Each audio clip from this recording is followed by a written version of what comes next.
बार ओवैसी, पीके, केजरीवाल, किसकी गलेगी दाल? पटना से दिल्ली तक सियासी समीकरण बिठाए जा रहे हैं। नेता कार्यकर्ता सबको तोड़ने जोड़ने की कवायद चल रही है। अब 2 दिन पहले का ही देख लीजिए माल कि 200 मुस्लिम कार्यकर्ता तेजस्वी यादव की पार्टी को छोड़कर नीतीश की पार्टी में आ गए। इसका मतलब तो यही है ना कि नीतीश के फेस पर मुसलमानों का भरोसा अब भी कायम है। दूसरी तरफ असदुद्दीन ओवैसी की पार्टी, जिसने ऑफर देकर आरजेडी को असमंजस में डाल दिया है। ओवैसी ने यहां तक तंज कस दिया कि यह ऑफर इसलिए है कि बाद में कोई ये ना कहे कि मम्मी मेरी चॉकलेट किसी और ने छीनी। जन स्वराज पार्टी के चीफ प्रशांत किशोर तो आरजेडी पर सीधे परिवारवाद का आरोप लगा रहे हैं। पीके तो यहां तक कह रहे हैं कि कांग्रेस नेता कन्हैया कुमार जैसे लोगों से आरजेडी डरती है। यानी कुल मिलाकर यूपी, गुजरात और बंगाल के चुनाव से पहले बिहार के दंगल में अलग ही लेवल का खेला चल रहा है।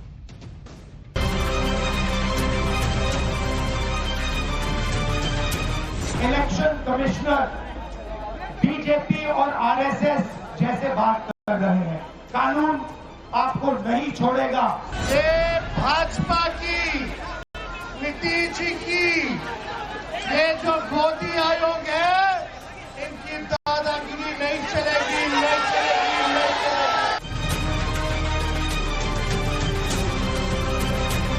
अगर कोई फेरबदल करता है चुनाव आयोग तो सीधे तौर पर भाजपा की, एनडीए की मदद करने के लिए करेगा। अब की बार बिहार से आर पार होगा।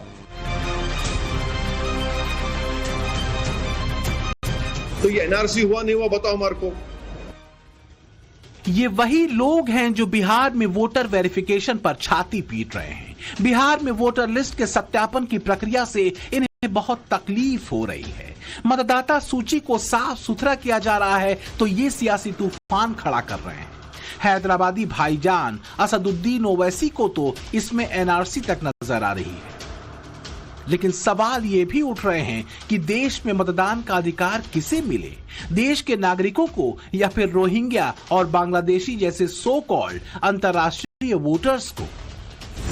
ये सवाल इसलिए उठ रहे हैं क्योंकि चुनाव आयोग के सूत्रों के मुताबिक बिहार के वोटर लिस्ट में बड़ी संख्या में विदेशी नागरिकों के नाम मिले हैं, जिनमें नेपाल, म्यांमार और बांग्लादेश के सिटीजन शामिल हैं। एसआईआर के दौरान डोर टू डोर सत्यापन से यह बड़ा खुलासा हुआ है। चुनाव आयोग का कहना है कि फाइनल वोटर लिस्ट में इनका नाम नहीं होगा क्योंकि एसआईआर का मकसद ही ऐसे अवैध वोटर्स को वोटर लिस्ट से बाहर करना है। वोटर वेरिफिकेशन पर जारी हाई वोल्टेज पॉलिटिक्स के बीच इस सनसनीखेज खुलासे से एक बार फिर से सियासी तलवारें खींच गईं और जुबानी हमलों में मर्यादा की सीमा तक पार होती दिखी। इस खुलासे से ही तेजस्वी यादव इतने आग बबूला हो गए कि सीधे सीधे अब शब्दों और विवादित बयानबाजी पर उतर आए। बिहार में जब बीएलओ जा रहे हैं सर्वे के लिए तो उसमें नाम आ रहा है नेपाली का, बांग्लादेशी का, रोहिंग्या का। ये कैसा है? हमारा लिट्टी तो इंटरनेशनल है लेकिन हमारा वोटर इंटरनेशनल नहीं हो सकता। हमारे यहाँ जो वोट डालने का हक बिहार के लोगों का ही है, बिहार के नागरिक का है। जो बिहार के लोग हैं वही तय करेंगे बिहार का भाग। दूसरे देश से आए हुए लोग बिहार का भाग तय नहीं कर सकते। इसका चुनाव आयोग से कोई डॉक्यूमेंट या कोई प्रेस नोट या कोई ऐसी बात आई है या कि कहां से खबर आई? सूत्र बताते हैं, हम उस सूत्र को समझते हैं। वेश जो होता है ना, ये वो है, इसका कोई आधार नहीं ना। ये वही सूत्र है जो पाकिस्तान में कब्जा करवा दिया था, इस्लामाबाद, कराची। सूत्र नहीं लोग। जो 90 फेल होंगे वो इसी तरीके की अभद्र भाषा का प्रयोग करेंगे। ये दर्शाता है कि शहाबुद्दीन के सर पे ताज रखने वाले तेजस्वी यादव और लालू प्रसाद यादव आज कॉन्स्टिट्यूशनल बॉडीज के खिलाफ गाली और अपमानजनक शब्दों का प्रयोग कर रहे हैं। इसीलिए बिहार की जनता ने इनको हमेशा विपक्ष में रखा है और आने वाले समय में भी इस एंटी बिहार इंडी अलायंस को विपक्ष में रखेगी। बीजेपी से सियासी अदावत में मोदी विरोधी पार्टियां चुनाव आयोग पर टिप्पणी करने में मर्यादा की रेखा पार करने में लगी हैं। मर्यादा की रेखा सिर्फ तेजस्वी ही नहीं पार कर रहे। 9 जुलाई को बिहार बंद के दौरान राहुल गांधी ने चुनाव आयुक्त के लिए धमकी वाली भाषा का इस्तेमाल किया था कि इलेक्शन कमिश्नर बीजेपी और आरएसएस जैसे बात कर रहे हैं। वो भूल गए हैं कि वो किसी राजनीतिक पार्टी के नहीं है। वो हिंदुस्तान के इलेक्शन कमिश्नर है और उनका काम इस संविधान की रक्षा करने का है। और मैं यहां से क्लियर मैसेज देना चाहता हूं, आपको जो करना है करिए, मगर बाद में कानून आप पर लागू होगा। भूलिए मत, आप कितने भी बड़े हो, कहीं भी बैठे हो, कानून आपको नहीं छोड़ेगा। मैं आपको गारंटी दे रहा हूं कि कानून आपको नहीं छोड़ेगा। ये सारा सियासी संग्राम हो रहा है अक्टूबर-नवंबर तक बिहार में होने वाले विधानसभा चुनाव को लेकर।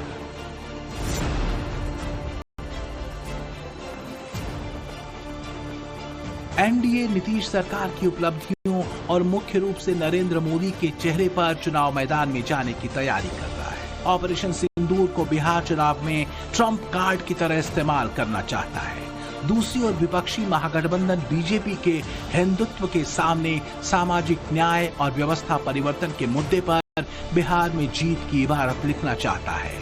राहुल और तेजस्वी जाति जनगणना, आरक्षण की सीमा बढ़ाने से लेकर निजी क्षेत्र और न्यायपालिका में आरक्षण बहाल करने को ही मुद्दा बनाकर एनडीए का मुकाबला करने के लिए तैयार है। लेकिन कुछ और पार्टियां भी हैं जो इस मुकाबले को बहुकोणीय बनाने की कोशिश में जुटी हैं। ऐसी पार्टियों की लिस्ट में चुनाव रणनीतिकार से राजनेता बने प्रशांत किशोर की जन सुराज पार्टी के साथ ही असदुद्दीन ओवैसी की अगुवाई वाली AIMIM और अरविंद केजरीवाल की आम आदमी पार्टी तक के नाम है। लेकिन सवाल है कि क्या ये पार्टियां बिहार चुनाव में इम्पैक्ट प्लेयर साबित हो पाएंगी? कथित सेकुलर वोटों का बंटवारा रोकने के लिए असदुद्दीन ओवैसी तो विपक्षी महागठबंधन में शामिल होने के लिए बेताब नजर आए। लोकसभा चुनाव में हाशिए पर आए ओवैसी के लिए बिहार चुनाव में सीन करो या मरो वाला है। ओवैसी सियासत में फिलहाल अछूत हैं और अकेला चना भाड़ तो नहीं फोड़ सकता, वो ये भी जानते हैं। इसलिए आरजेडी और कांग्रेस से गठबंधन की छटपटाहट उनमें साफ साफ देखी जा रही है। पहले अख्तर उल ईमान साहब बात कर रहे, क्या होता देखेंगे, नहीं है तो हम चुनाव लड़ेंगे भाई, दबा के लड़ेंगे। वहां पर एक पॉलिटिकल फोर्स थे, है और रहेंगे इंशाल्लाह। और हमारी पूरी कोशिश जारी है, पूरा हम लोग मेहनत कर रहे हैं और भी मेहनत करेंगे, चुनाव से पहले भी, चुनाव के दौरान भी। कितने सीट पे? अभी तो टाइम है ना, टाइम है, कैसा बोलेंगे। ओवैसी के AIMIM को लालू और तेजस्वी एक भी सीट देने के मूड में नहीं है। उन्हें साफ साफ कह दिया गया कि अगर बीजेपी को हराना है तो वो बिहार चुनाव न लड़े।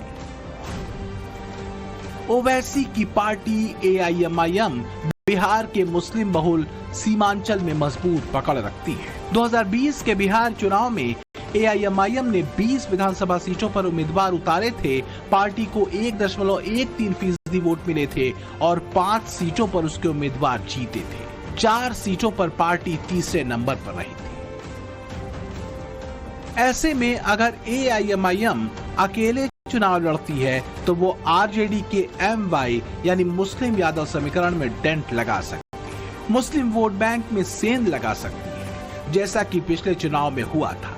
यानी ओवैसी की पार्टी महागठबंधन की राह मुश्किल तो कर ही सकती है। इंडी अलायंस के मंच पर जुगलबंदी करने वाले अरविंद केजरीवाल की पार्टी को भी महागठबंधन में जगह नहीं मिली, लिहाजा आम आदमी पार्टी ने बिहार चुनाव में अकेले ही ताल ठोकने का ऐलान कर दिया। आम आदमी पार्टी चुनाव लड़ रही है, हमारा कोई गठबंधन नहीं है कांग्रेस के साथ। दिल्ली चुनाव में हार के बाद आम आदमी पार्टी बिहार में शिक्षा के दिल्ली मॉडल, मोहल्ला क्लिनिक जैसी योजनाओं को लेकर जनता के बीच जाने की तैयारी में है। लेकिन बिहार का अगला सियासी मिजाज और जातीय गणित के साथ ही लोकल लेवल पर बड़े कद के नेताओं की कमी आम आदमी पार्टी के लिए मुश्किलें खड़ी कर सकती है। हालांकि शहरी इलाकों में पार्टी करीबी फाइट वाली सीटों पर हार जीत का खेल कर सकती है। आम आदमी पार्टी युवा वोट बैंक में सेंध लगा पाती है तो चुनौती दोनों गठबंधनों के लिए कड़ी होगी। एक तरफ बिहार में इंडी अलायंस के पार्टनर केजरीवाल को भाव नहीं मिला तो दूसरी ओर यूपी में अखिलेश यादव ऐलान कर चुके हैं कि 2027 के यूपी विधानसभा चुनाव में इंडी अलायंस जारी रहेगा, यानी यूपी चुनाव समाजवादी पार्टी और कांग्रेस साथ मिलकर लड़ेगी। हमारा इंडिया गठबंधन इंटैक्ट है, जिनको जाना इंडिया गठबंधन से चला जाए बाहर। तो ये माना जाए कि 27 का चुनाव इंडिया गठबंधन लड़ेगा चुनाव।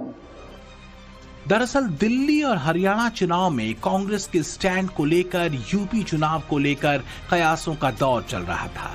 कांग्रेस की तरफ से यह बयान भी आया कि यूपी विधानसभा चुनाव में 80-17 वाला फार्मूला नहीं चलेगा।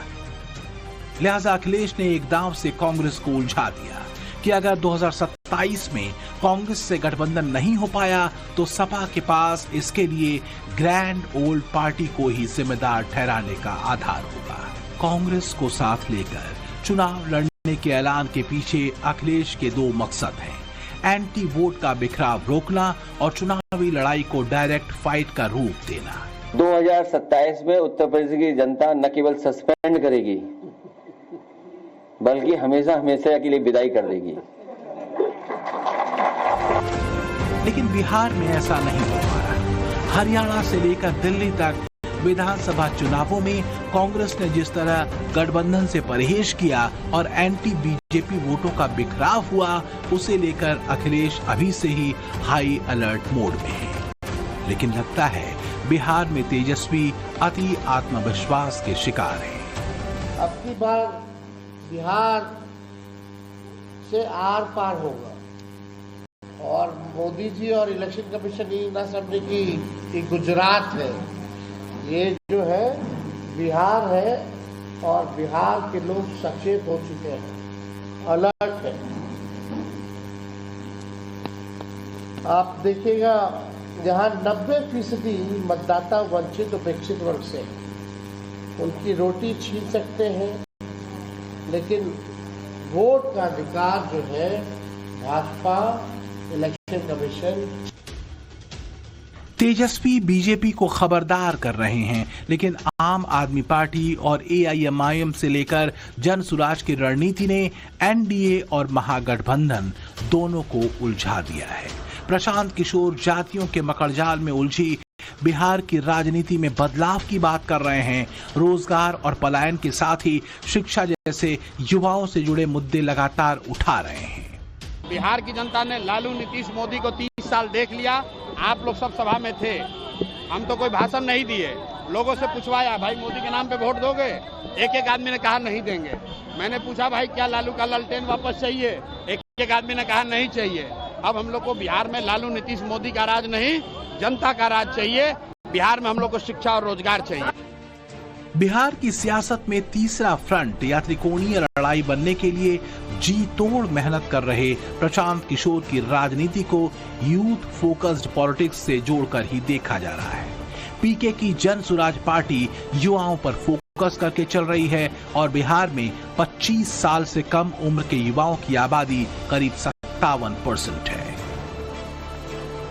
बीपीएससी की परीक्षा के कथित पेपर लीक के खिलाफ छात्रों के आंदोलन में पीके की सक्रिय भागीदारी को भी युवाओं के बीच जन सुराज की सियासी जमीन बनाने की रणनीति के रूप में ही देखा गया। जातीय गणित की बात करें तो सवर्ण और दलित चेहरे जन सुराज में शीर्ष पदों पर हैं। पार्टी के संस्थापक प्रशांत किशोर खुद ब्राह्मण वर्ग से आते हैं। राजपूत चेहरे उदय सिंह उर्फ पप्पू सिंह जन सुराज के राष्ट्रीय अध्यक्ष हैं और दलित नेता मनोज भारती पार्टी के प्रदेश अध्यक्ष हैं। पीके की नजर कुर्मी और मुस्लिम मतदाताओं पर भी है। सवर्ण, कुर्मी और दलित मतों में पीके सेंध लगा पाए तो नुकसान एनडीए को होगा। मुस्लिम वोटर्स के बीच जनसुराज ने पैठ बनाई तो ये आरजेडी और महागठबंधन के लिए टेंशन बढ़ाने वाली बात होगी। इसलिए विरोधी उन्हें वोट कटवा कह रहे हैं, तो प्रशांत किशोर भी ताल ठोक कर कह रहे हैं कि इस बार के विधानसभा चुनाव में एनडीए और महागठबंधन दोनों का वोट काटकर उन्हें साफ कर देंगे। आप लिख लीजिए, लड़ाई अल्टीमेटली एनडीए वर्सेस जनसुराज होगा। जीतेगा कौन? जीतेगा जनसुराज। बिहार में सियासी लड़ाई को त्रिकोणीय बनाने में जुटी जनसुराज से लेकर एआईएमआईएम और आम आदमी पार्टी कितनी सीटें जीत पाएगी या नहीं जीत पाएगी, ये अलग विषय है। लेकिन इतना जरूर है कि करीबी लड़ाई वाली सीटों पर इंपैक्ट प्लेयर की भूमिका जरूर निभा सकती है। Bureau report, times now, Navbharat. चुनौतियां चुनना और उनके पार जाना प्रधानमंत्री नरेंद्र मोदी का वो वर्किंग स्टाइल है जिसे 11 सालों से पूरा देश देख रहा है। 11 सालों में ऐसे कई ऐतिहासिक काम हुए हैं जो आज